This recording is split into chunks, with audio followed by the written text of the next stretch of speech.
Politics in Nigeria is becoming a game only the rich can afford to play. Since the return to democracy in 1999, the soaring cost of running for office has pushed out many who lack deep pockets, turning elections into contests of wealth rather than ideas. The price tag of nomination forms alone blocks many aspiring candidates, especially women and persons with disabilities, from entering the race. Campaigns are flooded with vote buying, flashy advertisement, and massive spending, all adding fuel to a corrupt system. A new study warns that without tighter controls on campaign finance and stricter laws against election fraud, Nigerians' democracy will continue to be undermined by money. The health of democracy is majorly indicated by the percentage of people participating in the process.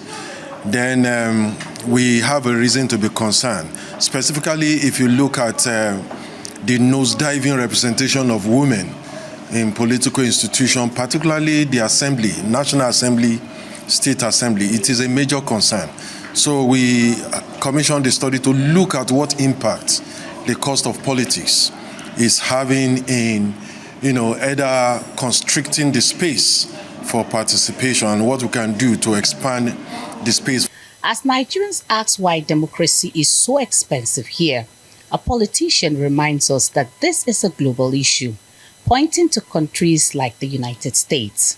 In the United States, for instance, the data I got from the Washington-based Center for Responsive Politics indicates that the average winning campaign for a seat in the United States Senate in 2022 cost about $27 million. $27 million, if you convert it to Naira, will be about 43.2 billion Naira. That is far, far above what we spend here.